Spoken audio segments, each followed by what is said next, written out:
오늘은 시선, 예수님의 마음, 시선, 예수님의 마음이라는 제목으로 함께 하나님 말씀 나누려고 합니다.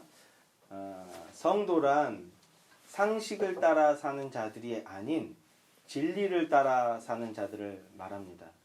성도란 상식을 표준, 표상, 기준으로 삼는 것이 아닌 진리를 그 삶의 기준으로 삼는 자들을 성도라고 하는 겁니다. 성도란 시대의 사조, 시대의 사조를 관념으로 삼는 자들이 아니라 이 볼관자 생각할 염자거든요. 그렇게 사조를 통해서 세상을 보는 자들이 아닌, 관념하는 자들이 아닌 진리로 세상을 보는 자들을 성도라고 합니다. 우리는 흔히 상식에서 벗어난 자를 변태라고 불러요. 그리고 상식에서 벗어난 자를 처단하고 그것을 회복하는 것을 정의라고 생각합니다. 그러나 성도는 세상의 관념, 세속적인 시선의 틀을 깨고 나와야 하는 거예요. 먼저 상식, 시대정신 이런 것들이 얼마나 위험할 수 있는가. 마침 지난주에 제가 한 영상을 봤는데요. 저희가 아직 그런 영상을 좀 이렇게 자연스럽게 흐름 가운데서 볼 수 있는 시스템이 아직은 없어서 그걸 어떻게 다운을 받아서 컴퓨터로 연결을 해서 이렇게 볼까 하다가 너무 이제 좀 그냥 말았는데, 제가 본 한 편의 영상을 봤는데요. 여기 또 보신 분들 계실 수 있을 것 같아요. 비디오 머그라는 뭐라 그러죠? 채널이라고 그래야 되나? 그 영상이 나온 영상인데, 이슬람 문화권의 여성들이 얼굴을 가릴 때 쓰는 걸 히잡이라고 하죠. 히잡. 이 히잡은 오히려 오늘날에는 이슬람 문화권의 그 여성들이 얼마나 인권이 유린되고 있고 억압되고 있고 고통받고 있는지를 상징하는 그런 상징물이 되었다고 생각해요. 그런데 이제 이 이슬람 문화권에도 봄이 오려고 하는 것인지 이런 히잡을 쓰라는 강요에 대해서 해방되기를 원하는 움직임들이 있는 것 같아요. 그래서 지난주에 제가 본 영상은 이런 히잡을 쓰지 않고 거리를 다니는 그 이슬람 여성들을 폭행하는 장면이에요. 그냥 남자가 다짜고짜 와서 막 때리는 거예요. 그리고 이런 물건 막 이렇게 때리는 거예요. 왜? 히잡을 쓰지 않았다는 이유로 대로해서 막 다가가서 막 폭행하는 겁니다. 누구라도 이 장면을 보면 그 순간 분노심이 막 불타오를 만한 그런 영상의 장면이죠.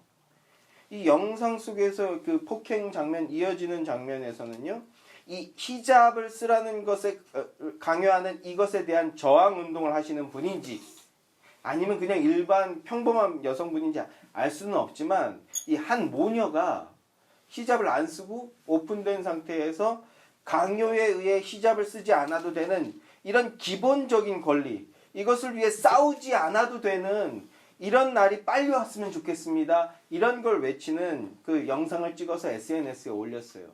어떻게 됐을까요? 경찰한테 잡혀서 징역 40년을 구형받았어요. 그리고는 징역 16년형을 선고받았습니다. 선고 이유가 히잡을 벗어서 풍기문란을 조장했고, 그리고 성매매를 용이하게 했다. 그래서 16년형을 구형받았어요. 평범한 한 여성이 SNS에 영상 한 편을 올렸다는 이유만으로 교도소에서 이제 16년을 모녀가 살아야 되는 거예요. 정의롭다고 느껴지십니까? 어떻게 느껴지십니까? 근데 왜 이런 일들이 벌어져야 됩니까? 이게 이 이슬람 문화권에서는 상식이고 이슬람 문화권의 시대 사조, 시대 정신이기 때문에 그런 거예요. 히잡을 쓰지 않았다는 이유만으로 길거리에서 폭력을 가하는 남성들, 우리는 그 장면을 보면서 막 분통이 터지고 분노심이 유발되고 막 그러지만, 그 사람들은요, 그 사회에서 정의를 구현하고 있는 겁니다. 이제 상식, 시대 정신, 이 정의 구현이라는 게 얼마나 위험할 수 있는지 느껴지십니까? 이것이 상식이라는 세속적인 관념의 양면성이자 위험성이에요. 근데 우리에게도 아주 비근한 예가 있죠. 불과 100여 년 전만 해도요. 100여 년 전 조선시대만 해도 당시의 여자들은요. 조선시대 500년 전체가 그런 사회였어요. 함부로 밖에 나올 수가 없는 거예요. 나올 수 없어요. 그냥 집안에 갇혀 있는 거예요. 특별한 이유나 목적이 없으면 함부로 그냥 내가 나가고 싶다고 해서 나갈 수 있는 사회가 아니었어요. 그냥 집안에 갇혀 있어요. 그리고 나와도 어떻게 해야 됩니까? 이거 발이라 그러나요? 갑자기 생각이 안 나네. 여자들이 쓰던 걸 뭐라고 하죠? 그냥 한복 같은 걸 그냥 얼굴 전체를 가리는 거죠. 그나마 이렇게 그 히잡은 눈이라도 모양이라도 예쁘게 나오지. 그냥 전체를 다 뒤집어 씌고 그냥 천 같은 거 다 뒤집어 씌고 눈만 겨우 가려서 그냥 자기 시야만 확보하는 거예요. 죄인입니까? 여자가 무슨 죄인입니까? 왜 가리고 숨고 다녀야 되는 거죠? 근데 이걸 드라마가 너무 예쁘게 미화시켜 놨어요.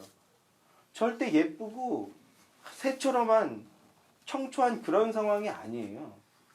인간만도 못한 취급을 받고 있는 겁니다. 이게 조선시대의 상식이고 시대정신이었어요. 또 아직도 그런 문화유산이라는 이름으로 그런 게 남아있죠. 열려문. 열려문이 뭔지 아셔요? 조선시대에는 조혼하는 풍습이 있었어요. 뭐 특히 이제 그 병자호란 이후에 이게 좀 사회 전체에 이제 그 아주 그냥 상식으로까지 자리 잡을 정도로 아니면 처녀들이 잡혀가니까 끌려가고 막 그러니까 빨리 혼인을 시키면 데려가지 않으니까 조혼이 유행합니다. 그래서 어렸을 때 아주 어릴 때 양가 부모들 덕망 있는 부모들끼리 와 우리 딸 낳으면 아들 있는 집끼리 이 다음에 크면 결혼시킵시다. 이렇게 부모들끼리 약조를 하고 그 약조는 지켜져야 되는 거예요. 그래서 아주 어렸을 때 내가 태어났다는 이유만으로 다른 집에 이미 결혼이 약조되어 있고 약혼이라고 그러죠. 그리고 13세쯤이 넘으면 그리로 시집을 가야 되는 거예요. 요 문화가 저희 세대 어렸을 때까지는 있었죠. 그냥 그 흔적만 남아 있었죠.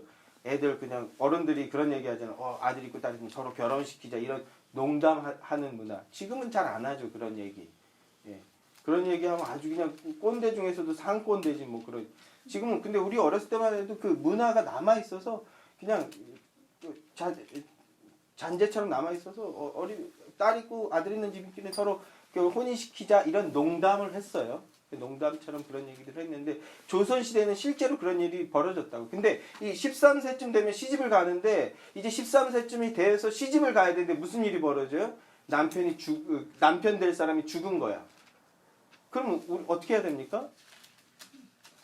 지금 근데 그때는요 혼인을 약속했는데 남편이 죽으면 그 사람 귀신이 돼야 되는 거예요. 그래서 그 여자가 남자를 모른 채 그 집에 가서 평생 사는 그것을 열려라고 칭해주는 게 열려문이에요.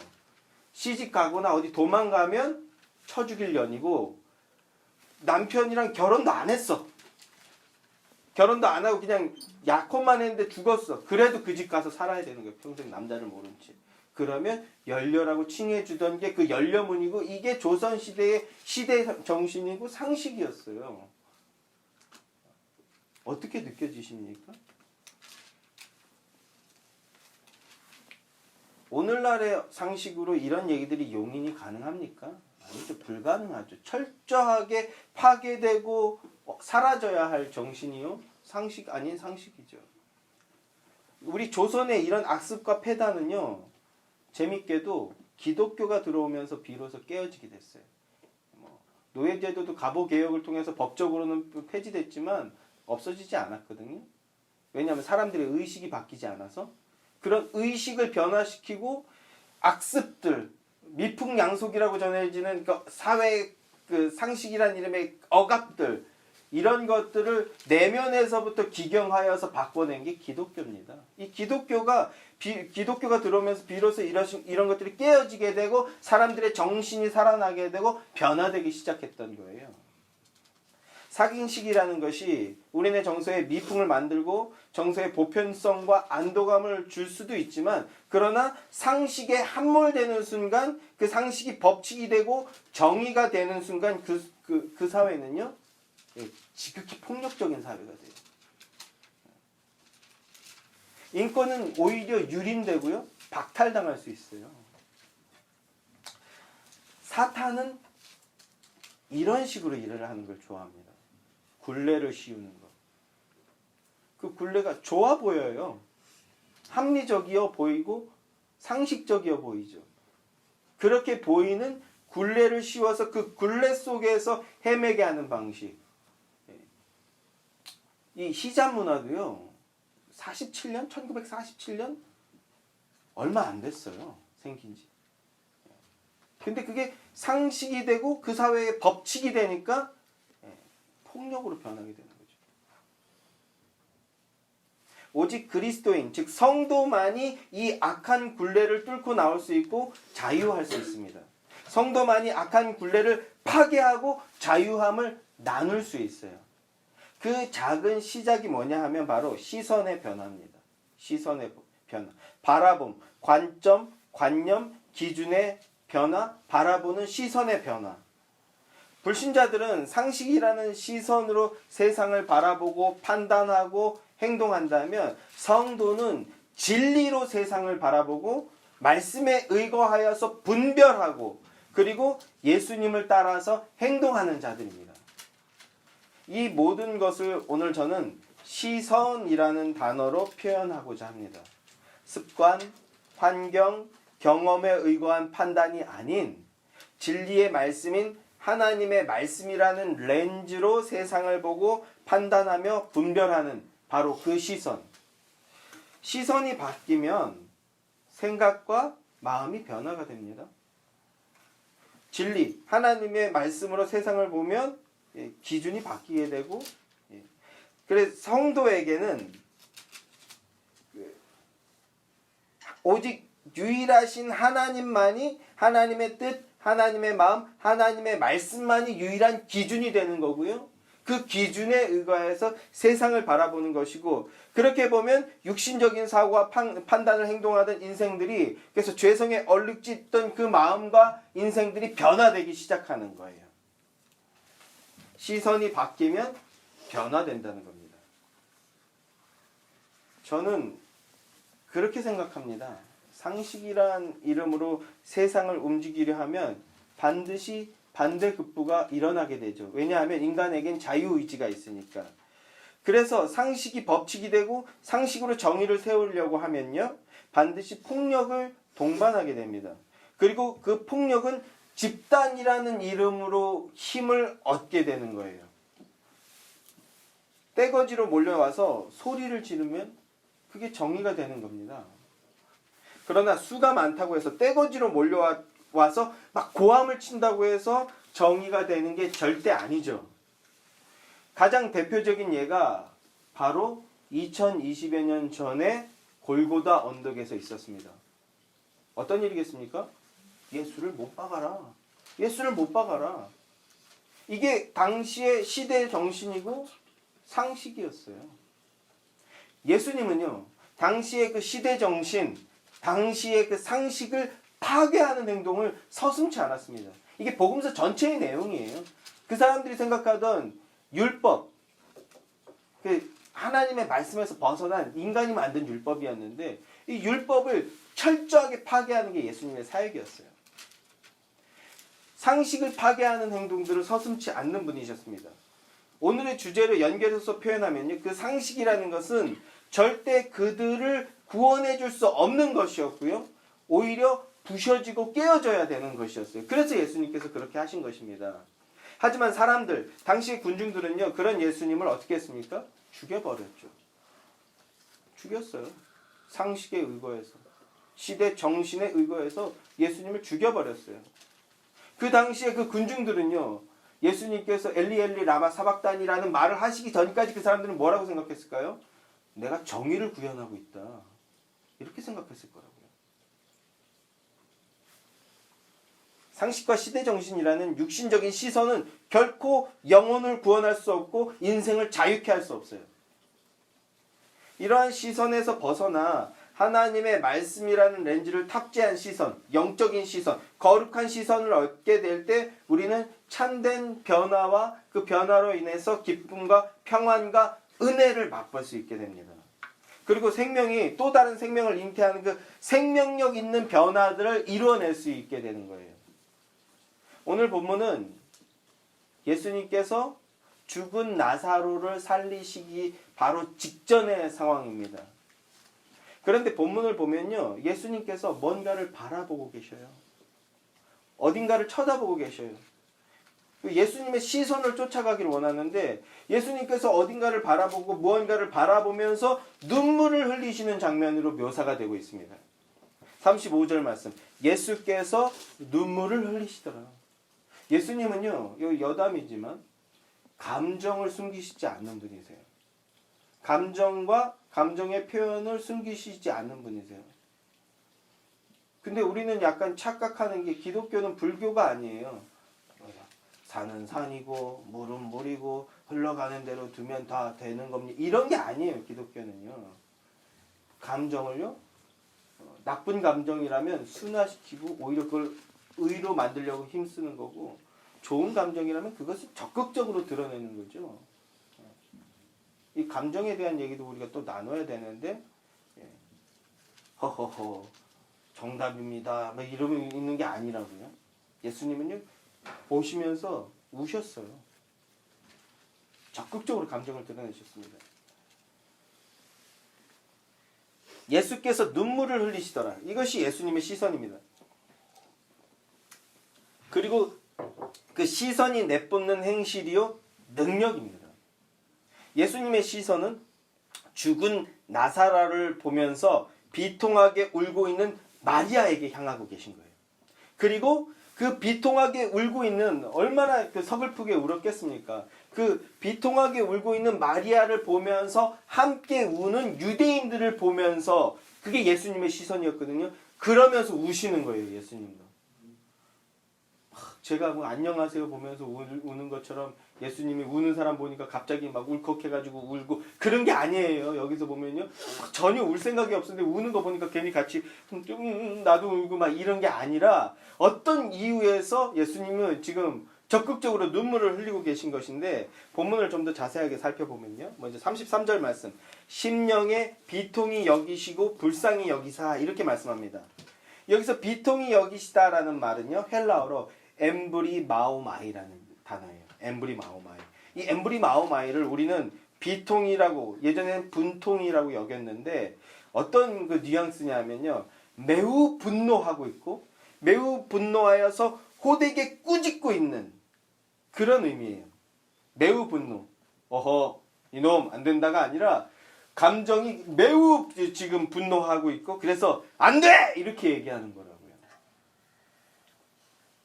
그리고 불쌍히 여기다. 타라소라는 단어입니다. 분노에 못 이겨서 치를 떠는 거예요. 이런 거라고 할까요? 막 뭐 어떻게 해야 돼? 자, 분노에 못 이겨서 치를 떨고 있는 그런 의미. 분노심이 들 정도로 강한 감정 속에서 이들과 함께 몸을 들썩이고 있는 그런 묘사입니다. 그게 비통히 여기시고 불쌍히 여기셨다. 막 옆으로 이렇게 하는 게 아니라 적극적으로 감정을 드러내시면서 꾸짖듯이 지금 울고 계신 거. 그게 예수님의 감정이라고 해요. 인간은 누구나 언젠가는 죽습니다. 이거는 상식이죠. 상식 중에 상식이죠. 그러나 그들은 생명 그 자체이신 분, 하나님이신 그들 옆에는 하나님이신 예수님이 지금 서 계십니다. 생명 그 자체이신 분. 하지만 그 마리아와 그 유대인들의 시선은요, 육신적인 그 인생들의 시선은 죽음이라는 상식에만 머물러 있는 거예요. 그리고 그 상식으로 인해서 비탄에 빠져 있는 모습입니다. 예수님은 이런 한계가 명확한 인간의 실존을 보면서 몸을 부르르 떨 정도로 안타깝게 여기시면서 그들을 바라보고 계신다는 뜻이에요. 죽음이라는 상식 앞에서 막 두려워서 부들부들 떠는 그들을 보면서 생명의 근원이신, 생명이신 예수님께서 그게 안타까워서 지금 부들부들 떨고 계신 거라고요. 어떤 이미지인지 그림이 그려지십니까? 예수님은 법이요, 기준이지만 그들을 향해서 때리지 않습니다. 처음 히잡 안 썼다고 때리던 그 상식에 의거해서 정의를 구현하던 그 사람들과 비교해 보자는 겁니다. 정의 그 자체이신 분이지만 정의라는 이름으로 학대하거나 응징하지 않으셔요. 도리어 어떻게 하셨습니까? 저 어리석음과 안타까움을 보면서 몸을 떨고 계시지만 그러나 예수님은요 함께 우셨어요. 이게 예수님의 시선에서 나오는 능력입니다. 죄인들을 보시면서 함께 우시는 분이 바로 예수님이고요, 하나님이고, 그리고 그게 기독교입니다.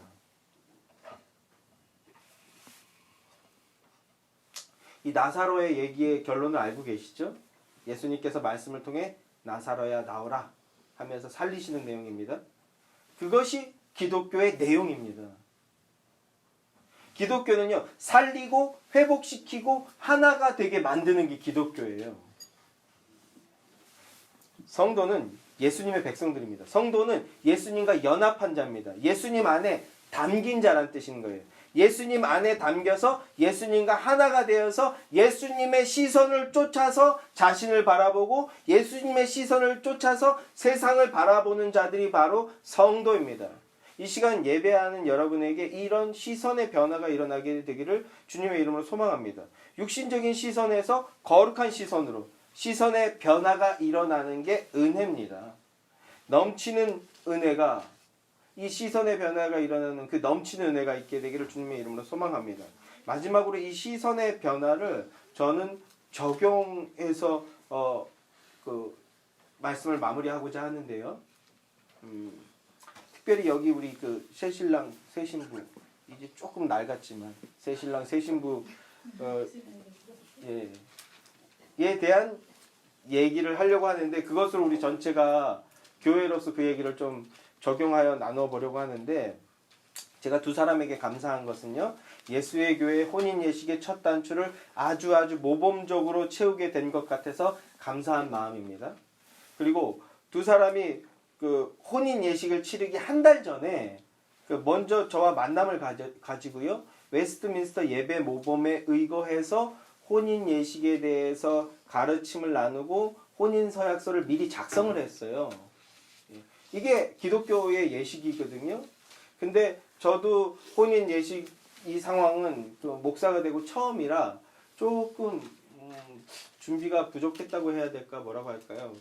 그래서 일에 만나서 교육을 나누니까 조금 미흡한 점이 많았던 것 같아요. 보통 다른 교회들 이런 걸 하는 교회들 대부분은 이런 걸 안 해요. 그런데 하는 교회들이 있어요. 오히려 이제 그 많은 작은 개척교회들 가운데는 이런 것부터 바르게 세우려고 하는 교회들이 있는데 보통 한 3주에서 4주 정도 교육을 하더라고요. 그렇게 해야 좀 풍성하게 나누고 오해나 부족한 이해가 없이 좀 정확한 얘기들을 나눌 수 있겠다. 그래서 다음번에는 누가 수루가 될까요? 수연이가 될까요? 이것도 까먹기 전에 빨리빨리 좀 진행을 해봅시다.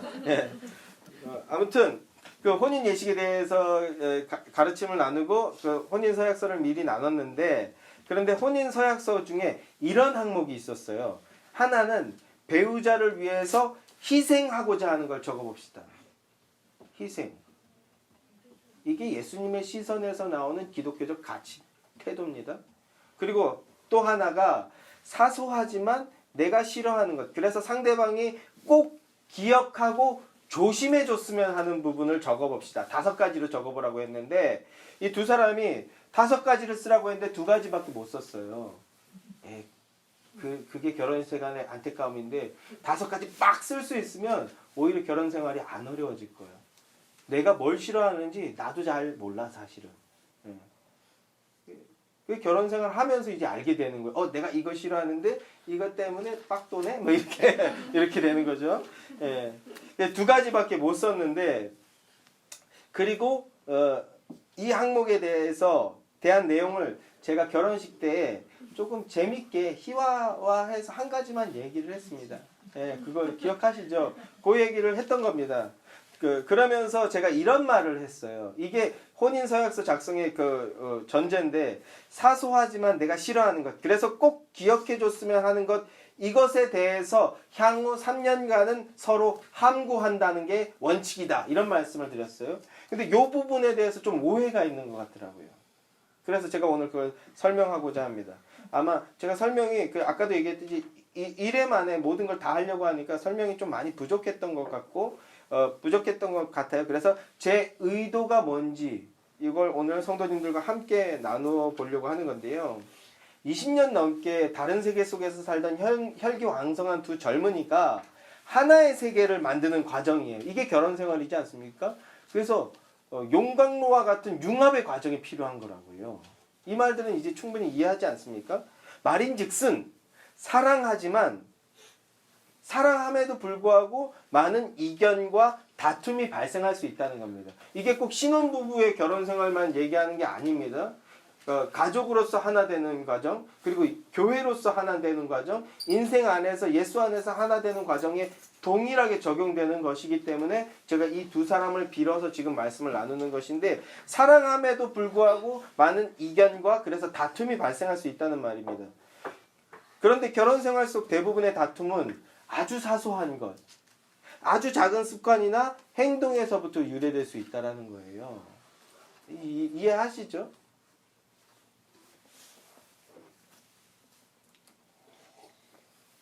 아주 사소해 보이는 것에서 생각의 차이가 발생하고 이것이 적절하게 해소가 되지 못하면 자꾸 트러블이 발생하게 되는 거고, 이게 발생이 잦아지고 쌓이면 어떻게 되는 겁니까? 시빌워, 내전이 일어나는 거예요.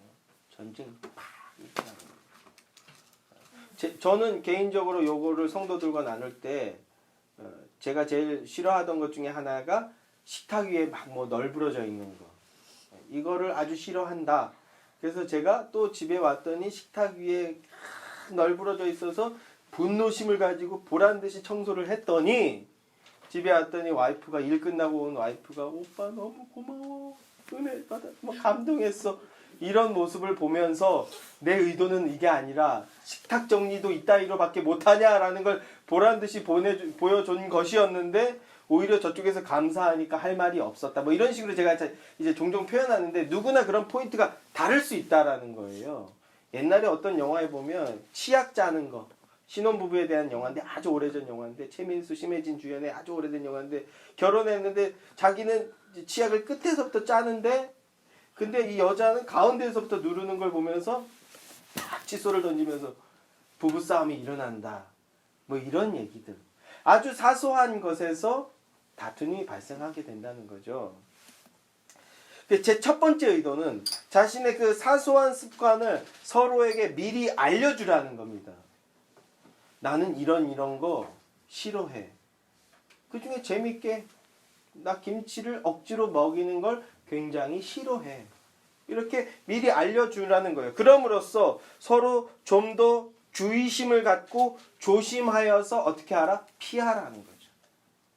결혼 초에는 누구나 그래요. 피하려고 하죠. 싫어하는 걸. 이걸 모르면 이제 곤란해지는데, 이제 대부분의 사람들은 상대방이 싫어하는 걸 어떻게 합니까? 피하려고 하는 게 사랑이에요. 그죠? 그게 첫 번째 전제되어 있는 내용입니다. 상대방이 싫어하는 것 하기 안 하기. 어떻게? 안 하기.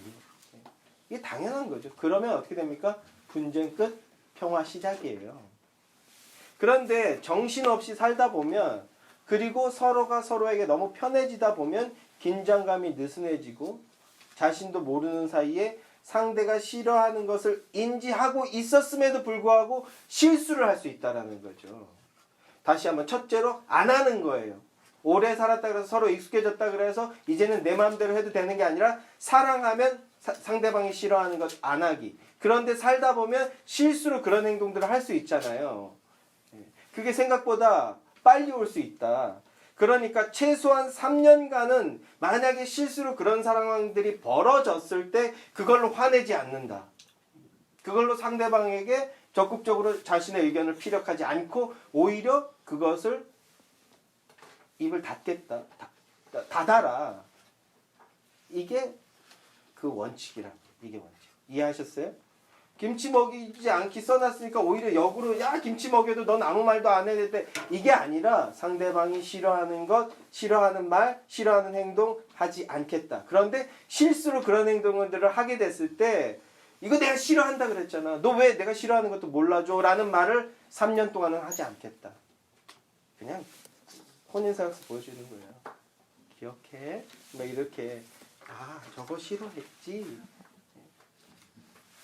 이미 마음에다 새겨놨기 때문에 증서 보여주지 않아도 그 순간이 지나면 맞아. 그거 싫어하는 거였는데.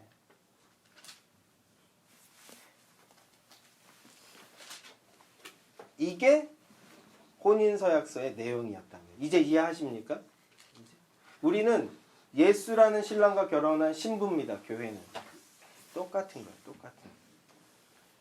사랑의 대원칙은요. 강요하지 않는 거예요. 내가 너를 사랑하니까 그리고 내가 너보다 좀 더 아니까 너는 내가 말하는 대로 이렇게 해.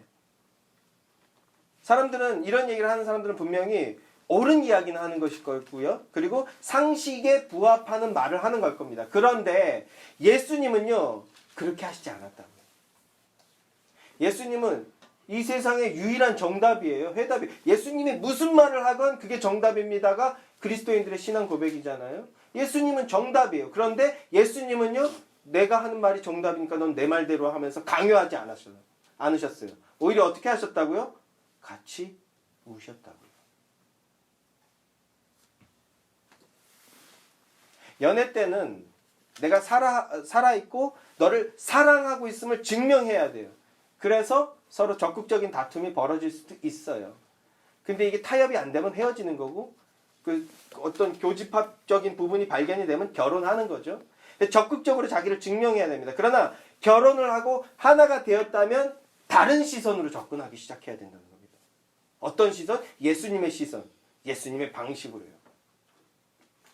예수님은 사랑하는 백성들을 향해 어리석은 행동을 하는 저 백성들을 향해 어떻게 하셨다고? 우셨어요. 눈물을 흘리셨습니다. 예수님은 정답이 있는 분이지만 정답을 말하지 않고 이렇게 해야 된다 강요하지 않으셨어요. 오히려 함께 울어주셨다고요. 그게 사랑입니다. 내 사랑하는 사람이 어떤 행동을 하는데 계속 그렇게 하면 잘못된다는 것을 알아요. 잘못될 뿐만 아니라 위험하다는 걸 알아요. 그때 예수님은요. 그때도 정답을 얘기하지 않아요. 그때도 함께 우시는 겁니다. 저는 개인적으로 노아의 홍수 사건을 볼 때 그런 생각을 합니다. 하나님께서 하나님을 거부하는 당신의 자녀들, 세상의 쾌락에 빠져서 살면서 하나님을 거부하는 그들을 살려야 되잖아요. 죽일 수 없잖아요. 그래서 어쩔 수 없이 참고 참았다가 회초리를 든 게 바로 노아의 홍수였어요. 근데 이 어리석은 아들들은요, 어떻게 합니까? 어떻게 사람을 몰살시킬 수 있냐? 이런 소리나 해요. 그러나 그렇게 하지 않으면 하나님의 백성들, 하나님의 자녀들을 살릴 수가 없기 때문에 하나님이 울면서 하시는 거예요. 살릴 수 있는 길이 그 방법밖에 없는 거예요. 그래서 회초리를 대시지만 하나님께서 우시는 겁니다. 저는 노아의 홍수 그 물을 보면서 하나님의 눈물이라고 생각해요. 그리고 울 뿐만 아니라 이 노아의 홍수가 가지고 있는 의미는 뭐라고요? 그 회초리를 본인이 다 맞는 거예요. 자신의 백성들을 방주에 집어넣어놓고 거기서 발생하는 그 모든 고통과 아픔을 방주이신 하나님께서 다 대신 맞아주시는 게 바로 노아의 홍수라고요. 이게 사랑입니다. 이게 사랑이에요. 이게 예수님께서 보여주신 시선에서부터 나오는 사랑입니다. 저는 노아의 홍수를 볼 때마다 하나님 아버지의 마음과 하나님 아버지의 눈물이 느껴져요. 그리고 이 방식대로, 이 시선대로 쫓아서 사는 자들이 바로 그리스도인이라고요. 먼저는 두 사람, 이제 제가 그 혼인서약서에 쓴 거 어떤 의도인지 이해하시겠죠? 그걸로 상대방을 옥죄라고 하는 게 아니에요. 더 많이 섬기고 희생하고 사랑하라는 겁니다. 예수의 교회도 마찬가지입니다. 더 많이 섬기고 사랑합시다. 서로를 위해 눈물 흘려줍시다. 우리가 할 수 있는 거 없어요, 사실은. 예수님의 마음으로 같이 우는 것 말고는 할 게 없습니다. 제가 잘하는 거 그거밖에 없어요. 같이 우는 거. 제가 무슨 목회자로서 탁월한 능력이 있어서 막 손을 뻗으면 문제가 막 해결되고 막 병자가 고침을 받고 막 이런 게 1도 없어요. 좀 0.1 정도만이라도 좀 주시면 좋겠는데 없어요. 하나님이 저한테 주신 거 그냥 그 마음이 공감이 돼서 같이 울게 하는 거. 근데 이게 그리스도 예수의 마음입니다. 오늘 2월 16일이죠. 고린도전서 2장 16절 한번 봅시다.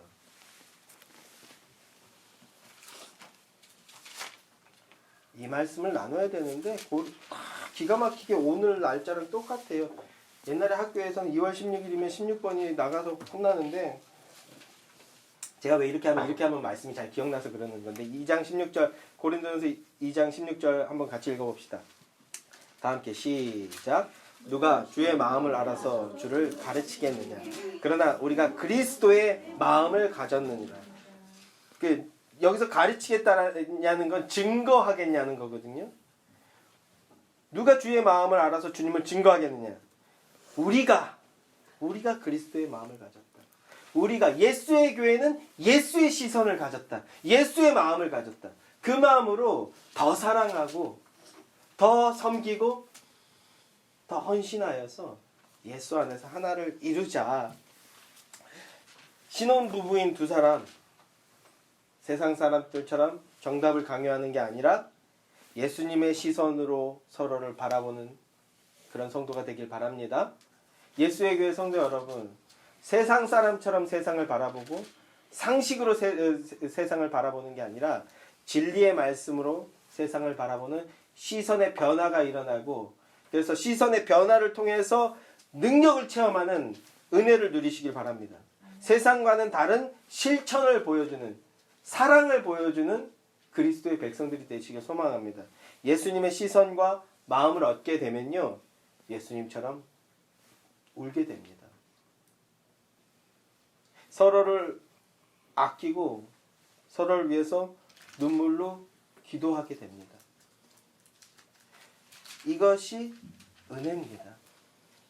이런 참된 은혜를 누리시는 하나님의 백성들이 되시기를 주님의 이름으로 간절히 기원하고 소망합니다.